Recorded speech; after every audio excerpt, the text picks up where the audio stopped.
Now, thousands of women will be marching through central London today to campaign against austerity and racism. This is the third annual Women's March, which is part of a global movement. Demonstrators overseas will also be gathering in Washington, D.C., and they're in part going to be protesting against the Trump presidency. Co-organiser of the Women's March, London, Dr. Mos-Shogbamimu, and Senior Manager of Solace Women's Aid, Jennifer Cirone, are here to talk about this annual event. Welcome to you both. Thank you. Why is there this need for the march? Why is it something that has sprung, as we say, in the last couple of years? It's women responding to the conditions that we continue to find ourselves. If you look at this particular protest, the Bread and Roses protest today, it's about addressing the working and living conditions of women. In 1912, the Bread and Roses protest revolutionized workers' rights for women, right? Because they wanted better working and living conditions. In 2019, it's the same. Women continue to bear the brunt of the economic oppression in this country. It's affecting the fact that essential services for women and children are impacted, and there are there's no support system. Women are essentially being discriminated against, particularly when you look at research from highly reputed establishments like Women's Budget Group, Forces Society. It clearly identifies that particularly women of color, black, ethnic minorities, and disabled women are impacted by the austerity measures in the country. What about, well, the men? I mean, probably Stephen can chip in here, but the men that will say that, you know, we have issues as well. We see constantly the figures suggesting that the mental health problems that the men have, the highest suicide rates amongst men, that these issues affect all of us, and perhaps to compartmentalise is more divisive than it is helpful. Actually, but the platform of Women's March London is inclusive and intersectional. It's led by women. We recognise that a lot of these issues are, they do speak to a lot of groups, but women are the ones that are bearing the brunt of it. So we're not excluding men. We're not excluding people of different. We're actually including everybody. And you will find today that amongst the demonstrators will be men, will be people that don't look the same, people that have just that same commonality, that something's got to change. And that's why we're doing what we're doing. And Jennifer, I was going to say, it is important to include men as part of the solution, surely. Yeah, absolutely. So at Solace Women's Aid, we work with over 12,000 survivors each year, mainly women and children, but also men as well. And we recognise that men are part of the story and part of the solution to what needs to happen. I think all of us will have seen the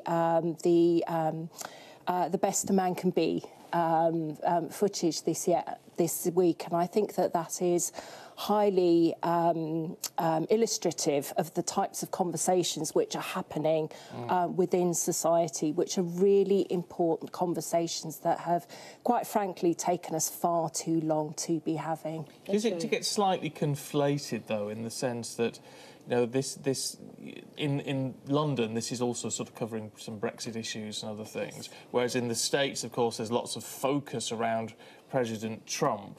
Does it become more of just a protest on a central figure than actually looking at the individual issues that are affecting women? No, I think you take it case by case. So you've clearly identified that in this country, we're looking at very national issues, right?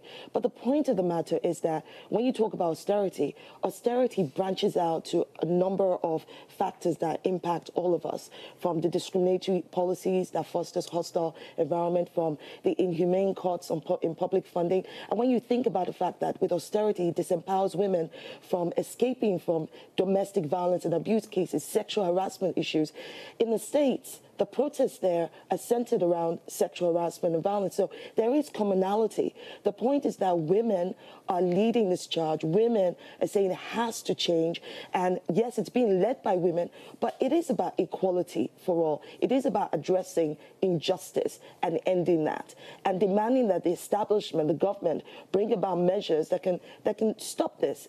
You bear in mind, for instance, that if pre-Brexit, we're talking about the austerity measures and how they impact women. What's going to happen post-Brexit? Because none of the conversations around Brexit by the government is actually looking at how this impacts women. Nobody's talking about that. And that is problematic. But I just wonder if it's, and I'm sort of looking back to the arguments that perhaps someone like Jordan B. Peterson may make, which would be to say that is too broad a scope to look at, and whilst there are issues that are affecting women more badly than men, you can't use a broad brush to look at all of this. Jennifer? I think that if we look at what is the solution for women, I think that hugely informs what is the solution for children and for wider society. That's right. Of all. Yeah. And to touch upon your point, I think the problem here is when people talk about austerity and they think it's a broad scope thing, they're wrong because they're politicizing austerity. Let me tell you what austerity is. Austerity is when you can't put food on the table, or you don't have clothes on your back, or roof over your head, or heat to keep you warm in the winter. That is what thousands and thousands of women in this country are experiencing. So this isn't about it being some broad scope. Men as well, though. Absolutely, nobody's excluding men. There will be men in this march. There are men that are part of. When it's called a women's march, you do naturally exclude others. Not at all. Absolutely not.